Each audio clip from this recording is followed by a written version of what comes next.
हाल ही में music director अमाल मलिक ने अपने पिता डब्बू मलिक और चाचा अनु मलिक के बीच के रिश्ते को लेकर गंभीर आरोप लगाए थे।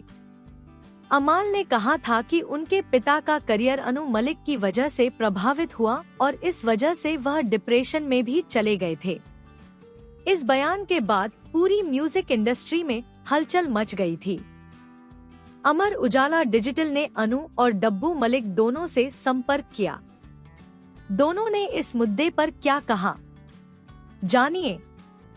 हमने जब अनु मलिक से इस बारे में पूछा तो उन्होंने कहा, मैं इस पर कुछ भी चर्चा नहीं करना चाहता। अभी मेरा इस सब से कोई लेना देना नहीं है, इसे भूल जाइए। कुछ काम की बातें करते हैं, हम क्या कर रहे हैं क्या नहीं कर रहे उस पर चर्चा करें, बाकी किसी और टॉपिक पर क्या ही बात करना। जब हमने अनु से कहा कि अमाल ने सिर्फ उनके और उनके भाई के रिश्तों पर ही नहीं बल्कि मी टू मूवमेंट के दौरान लगे पुराने आरोपों का भी जिक्र किया है, ये सुनकर भी अनु ने साफ कहा, मैं इस टॉपिक पर भी बात नहीं करना चाहता।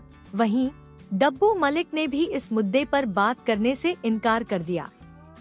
उन्होंने कहा, मैं इस खबर पर कुछ भी बोलना नहीं चाहता। गौरतलब है कि इससे पहले अनु और डब्बू के भाई अबू मलिक भी इस मामले पर अपना बयान दे चुके हैं। उन्होंने कहा था कि अनु और डब्बू के बीच कभी ऐसा टकराव नहीं था।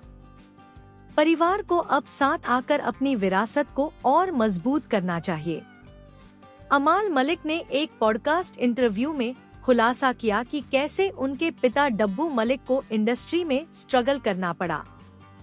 अमाल के मुताबिक उनके पिता को वो सफलता नहीं मिल पाई जिसकी वो योग्यता रखते थे। इसके पीछे उनके चाचा अनु मलिक का हाथ था। उन्होंने यह भी कहा कि अनु मलिक ने अपनी पहुंच का इस्तेमाल करके डब्बू मलिक से कई काम छीन लिए। इतना ही नहीं, अमाल ने मी टू मूवमेंट का जिक्र करते हुए अनु मलिक पर लगे आरोपों पर भी बात की और कहा कि उनका बिहेवियर प्रोफेशनल और पर्सनल दोनों लेवल पर ठीक नहीं था। अमाल ने कहा था कि अनु पर कई लोगों ने आरोप लगाए हैं, कुछ तो सच्चाई होगी उनके आरोपों में।